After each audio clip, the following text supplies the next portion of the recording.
우리는 우리가 가지고 있는 편견이나 혹은 심리적인 상처, 트라우마, 환경이 나에게 만들어준 여러 가지 장애, 이런 것들로 인해서 더 넓은 자리로, 더 큰 사역의 자리로 나아가지 못하는 경우들이 참 많습니다.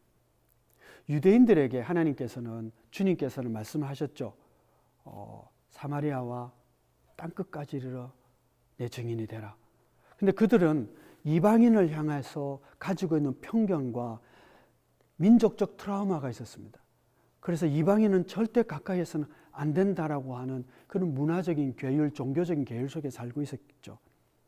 그래서 이방인에게 복음 전하기 너무 힘들었습니다. 하나님께서는 베드로를 택하시고 그리고 고넬료라는 사람을 통해서 이방인을 향한 복음의 문을 열게 만들어 주셨어요. 즉 유대인인 베드로가 이 트라우마를, 이 편견을 극복한 것이죠. 그러면 이 베드로가 어떻게 편견을 극복하고 이 트라우마를 이길 수 있었느냐는 이 부분들을 살펴보면서 우리도 우리의 발목을 잡고 있는 여러 가지 편견과 심리적인 상처와 또 이런 장벽들을 끊고 하나님 부르시는 사역의 자리로, 더 넓은 자리로 나아갈 수 있었으면 참 좋겠습니다. 첫 번째로 베드로가 가지고 있는 참 좋은 특징 중에 하나는 그가 깊은 기도의 사람이었다라고 하는 것입니다. 환상을 본다고 하는 것은 하나님께 가까이 나아갔다는 것이고 하나님의 마음을 깊이 알 수 있는 자리로 나아갔다는 것이죠. 저는 기도라고 하는 것이 하나님과의 대화요, 하나님과 긴밀해지고 하나님 가까이 하는 것이라고 생각을 합니다. 그리고 그것이 깊은 기도인데 이건 마치 산을 오르는 것과 같습니다. 처음에 산을 오르기 시작하면 여러 가지 잡다한 소리들, 또 그런 나무들, 또 풀들, 이런 것들이 많이 우리를 방해하고 하늘을 보기가 참 어렵죠. 숲에 의해서. 그러나 산 꼭대기를 올라갈수록 나무들은 작아지고 급기야는 나무는 없어지고 풀만 있고 하늘만 크게 우리 눈에 보이게 됩니다. 그리고 우리가 살던 세상은 저 밑에 있죠.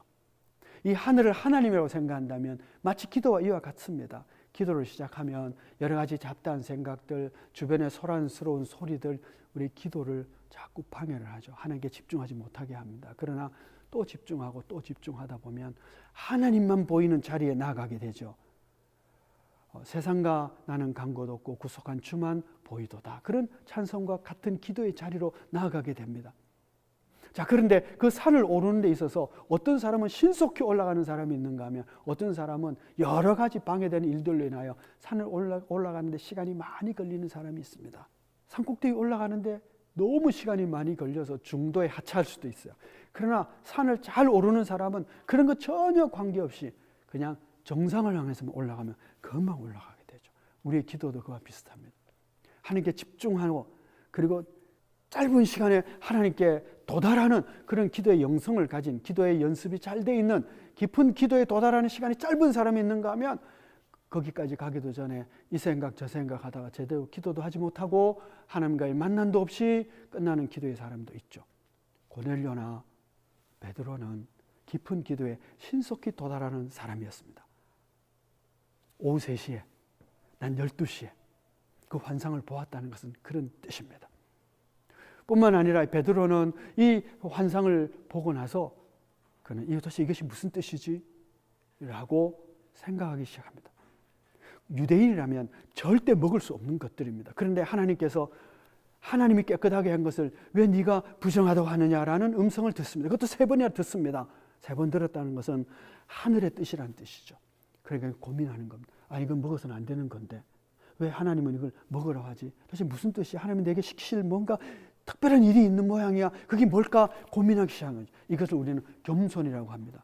내 생각, 내가 지금까지 해오던 종교적인 관습, 습관 이런 것이 있다 할지라도 하나님의 뜻이 먼저인 것이죠. 하나님의 진리가 항상 더 먼저인 것이죠. 내 생각, 내 관습, 내 전통은 늘 하나님 앞에 부차적인 것이 되어야 그는 겸손한 사람이고 하나님을 경외하는 사람입니다. 그렇게 하나님의 뜻이 밝혀졌을 때 즉시 순종하게 되죠. 그들을 자기가 거하는 집에 유하게 하고 그리고 그들과 함께 가이사라로 출발을 하게 됩니다. 하나님의 뜻을 알았을 때 순종함으로 그가 누구의 종인지를 확실하게 밝힌 것입니다. 우리는 하나님께 순종하는 자야 됩니다. 그러면 하나님의 뜻이 밝혀졌을 때 그 뜻에 순종하는 자가 되어야 내가 하나님의 종이구나. 그리고 그런 순종의 자세를 통해서 우리에게 있는 장벽을 넘고 편견을 극복하고 하나님의 부르심의 사역의 자리로 나아갈 수 있는 것이죠. 우리 모두가 깊은 기도의 자리에서 하나님과 깊이 만나며 그 뜻을 계시받고 그 뜻이 우선이기 때문에 그 하나님 뜻에 순종함으로 편견과 장벽과 심리적인 상처를 극복하고 부르심의 자리로 나아가 사역을 감당하는 그런 우리 모두가 다 되어지기를 축복합니다.